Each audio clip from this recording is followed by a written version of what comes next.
Hello guys, and welcome back. 12th graders, hi guys.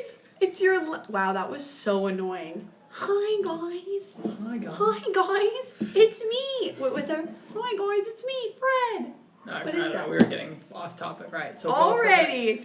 to Don't zone out yet. investigating the T with history. So we decided to name it, guys. Too. Ready? We gotta do our thing. Ready? Investigating the T in history. Get it? There's like a T. It's pretty cool, yeah. Hey, T. Oh, and there's a T in our class. Look at that. You better be paying attention, T. Okay, so this is gonna be a long one, but we're looking at federalism through time. Okay, If so I'm guys, gonna sit through this, y'all have to sit through remember it. federalism the way Put your that, phone down. Yeah. Federalism is that there's a state government and a federal government, a national government, and they each have rights and they have to work together to get things done. So that is federalism. So we're gonna see how it changed throughout time. Goody. I know, Cannot very wait. exciting. Okay. Duels. So the first we're gonna start off with dual federalism. This is not dual like pow duel. I thought it was. This is dual like two. Okay, dual are both working together. Yeah. Two. And dual federalism basically was the first type of federalism the United States had. So the founding United States till about 1937, and we'll talk about what changed there. And this was basically where the federal government was pretty small, and so it did some things completely by itself, and the states did something completely by itself. So they each had certain powers, and they stayed out of each other's territories. Okay. So federal government did all the federal government stuff, and state governments did all the state government things. So that is dual federalism. So maybe the federal government did all the, was only concerned about the military and import tax, and states were just concerned about providing education and stuff like that. Does that make sense? Yes. So that's dual federalism, so the first type of federalism. Well, now something's going to change with the New Deal. So U.S. history people who had me last year, if you cast your mind back to way back I'm U.S. sure history, they really yes. remember it. They should. We talked about it a lot. The Great Depression happened, and FDR, Franklin Delano Roosevelt, initiates the New Deal to try to fix things, right? To give people jobs, get people back up. And in this, he comes up with this, and doing this, it gives the federal government a lot more power. The federal government's a lot bigger than it ever was. And this starts a new type of federalism. So the first was dual, and that's when one each does one, but then it comes cooperative. And this is when the federal government is working together with the states to solve policy problems. Okay. So opposed to them doing separate things, now they're both working together to solve many things. And there are some things that just the federal government does, and some things just the states do. But they're working together to do it. Yeah. Which, part of the government deals with the states, though? Is the governor of a state talking to, the president, or is he talking to the Senate? They might talk to the president, but they are the states and their representatives, so the senators from that state and stuff are working stuff out. But are they that close? They can just, call the president and be like, what up? I mean, they can't, usually you can't just get a call with the president, even if you're a governor. There's 50 governors. But I guess if you're one of the main ones, maybe you could get a message passed with something like that, yeah. So, being a governor is a big honcho. Yes, being governor is a huge honcho. There's only 50 of them, yeah. Okay. Well, not because of this, because of anything. But this helps a lot because now they're working together. So now they're intervening in But each other's if you're the thing. governor of New York, it's way better than governor of Maryland. Yeah, or governor of Wyoming or something like that. Right, so that's cooperative federalism. Sorry if he ever works, okay? And this is gonna, because that's what's gonna happen. Yeah. What? Nothing. Just who works? the governor.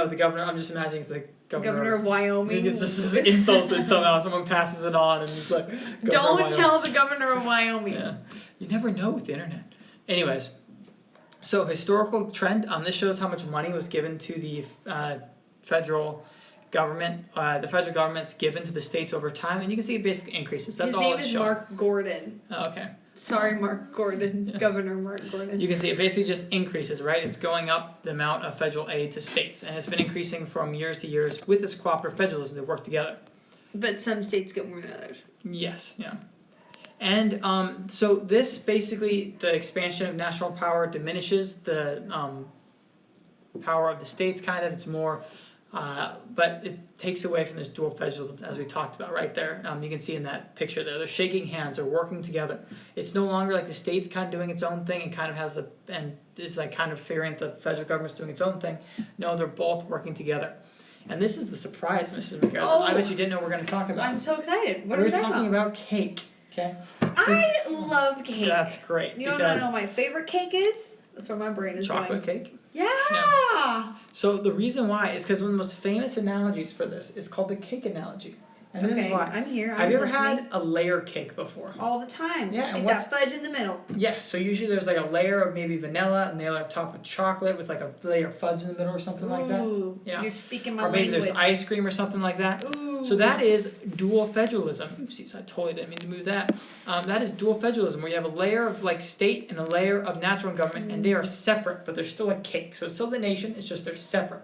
Love cake. Have you ever had a marble cake before? I have. They're not my favorite. They're not my favorite either because it's kind of mixing it in. I'm like, Yeah. why not keep it separate? But Or maybe having the that's whole racist thing be of us. chocolate. Maybe we should Jordan like. Magera. Oh my word! You can't just say stuff like that. I know, but I just think like, why do I care that? Why do I want them to be separate? Like that's maybe they're like wanting to be together, Oh my word! and I we're like cannot keeping with them. you. We're keeping them apart. Anyways, so that's a marble cake, and that's cooperative federalism. Is that when they're mixed together, as you can see there, that's cooperative. When this cake is kind of mixed in, and they're like all the parts are intertwined with each other. They do look You can't cool. take I'll it say apart, that. but they're working together. They do look cool. That is true. So that So is we're the cake analogy. cooperative federalism. Currently, yes. Oh no, actually, sorry, I spoke too fast. Okay. So we're a marble cake, Currently, the United States is a marble cake, yes, but we'll keep talking about but it. All right. Suriname is not. They're a not. cake. They're a unitary system. Oh, they're they're not a like a federal system. piece of pie. No, they're just a cake that has no layers. A one-layer cake. A one layer cake. That's there we go. yeah. literally a pie. Okay, well that's also That's- pies can have layers. No, they. No, I don't think they can. I'm sure you can. All right, regulated federalism. You're taking my ability to speak. Well, I do that often. Congress dramatically begins to increase unfunded mandates. Oh, I guess I can't speak. And this is basically when the government says that the states have to do something, but then doesn't give them money to do it, right? So it'd be kind of like if your parents said, "Hey, go to the movies," but then didn't give you money to do it, and you didn't have any money. So you're like, "Well, why?" And he's like, "You have to go to the movies. Go do it." Or your dad says, "Hey, go pick up some milk from the store," but then doesn't give you money to go pick up milk. Is this like Trump in the wall? No, but yeah, that's a good guess though. Yeah. How So, he said to build the wall, but No, because he's using the military to build it. That's kind of his new plan. Oh. Anyways, so this is kind of so this begins to increase, and mainly because they are trying to, and this is going to make states unhappy because they're not getting the money they need, even though laws are being set in place. Because the federal government's kind of telling them to do stuff, but not giving them the money and supplies they need. So maybe they say you need to keep schools open for everyone, but they don't give enough money to really keep schools open for everyone. oh, So states aren't going to like this, Okay. right? And so this is going to cause some backlash and some fight against it, and this is going to lead to calls for a devolution instead of revolution, devolution. Oh. And this is going to start to evolve. This type of cooperative federalism is going to start falling apart, and we're going to see now new federalism. Okay, I like that picture of Nixon. He's like, yes, score. Is he really into federalism? Well, he's going to start the process of it because Nixon and Reagan are going to start this new thing called new federalism, and this is what the United States basically has today. It's kind of new federalism, cooperative federalism, but the big difference between new federalism and what I'm talking about, cooperative federalism, is that in new federalism, basically the states get more power. The federal government basically just gives them money and says, gives them money without restrictions. And they don't tell them how to pay. So this amount of money is for education. I'm not going to tell you how to spend it, but this amount of money is for education. So And you the can see- governor gets to choose. yeah, or the state legislator gets to choose, right? And so basically cutting federal aid to states, just giving them just a bunch of money and saying you decide. Kind of taking the federal government out of the state's idea. So kind of, once again, we're kind of switching back from this marble cake more to a layer cake. So kind of trying to reverse that process of trying to pull it back apart into a layer cake out of the marble cake. And that's that new federalism type of idea. But federal government's still involved. Instead, it's just giving them money and saying you deal with it. Okay, Yeah, does that make sense? love that. Okay, cool. I'm not gonna lie, I zoned out a teeny It's okay. bit. It's very confusing. We're gonna skip that one because that one's that's not very important. But this is kind of shows you how the new federalism is kind of changing. And this it's once again the cake analogy. But it looks like So- a pot. Yeah, but this is the making of cake. So the state and regulated federalism, or state governments were to provide the ingredients. So states had to give the ingredients, and the national government gave them the recipe. So it told them what to cook. But in new federalism, instead, what's happening is the national government is providing ingredients, so they're just giving them the money, and the states are the ones who get to choose what to use it, and they have the recipe. So that's the analogy between regulated and new federalism. Okay. Okay, so between dual and cooperative, we have So America is now the new Federalists. Kind of new federalism, kind of new, kind of regulated, kind of cooperative. It's just kind of 3 different ways to do it that they've all been used lately. Not at all really dual anymore. My brain hurts. Yeah, that was a very long one. I'm sorry for the length of it, but It's just like I don't even know how many times Yeah. we said the word Federalist. Federalism. No, we never said federalist. So Why? just to rehearse, okay, to make sure we got it right, because I think the analogies are the best. So you got Cake. dual federalism. What kind of cake is dual federalism? Chocolatey chocolate layered cake. It's a layered cake. Yes. Layered chocolate Okay. cake. And what type of cake is Marble. cooperative? Oh, marble cake. Yes, cooperative. Okay. And then if It's you were all making the mixed. cake, what would be happening in regulated federalism? Who would provide the ingredients? And regulated? Yeah. You kind of lost me right at the end. I got this. The government. The nation. No, the states are providing ingredients, and the government, the federal government, the national Is government, giving providing the the money. recipe. Oh, is the recipe? Oh, Yes, yes. yeah, so Because that's a- yeah. wait. I remember because you. Yeah. It's like the movie thing. You have to go to the movies, but I'm not giving you money for the movies. Yeah, exactly. Okay. And then in new federalism, who's giving the right ingredients? In new federalism, Yeah. the government is. Yes, the government's giving the money, and who is providing the The recipe? state. The states. The states are side recipe. So the new federalism, the state gives the recipe. The dual what's the first one you said?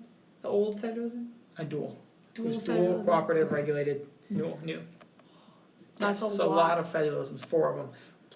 But they can all be broken down with cakes, so that makes it better. Good be luck cool. on that test. I know. I think that I'm. if we done this in class, I should have just made them cakes, and that would have been so cool. And then we could have made our own cakes to help describe it, because we could have been like, boom, boom. Wow, I love that idea. I do Too too. bad that Too bad we're over the line. maybe next year. Yeah. But not for you guys, because hopefully you all pass this class. Yeah. All right. So brings us to the tea time. I finished my tea because I kind of got a teeny bit bored, but it was really. Thanks.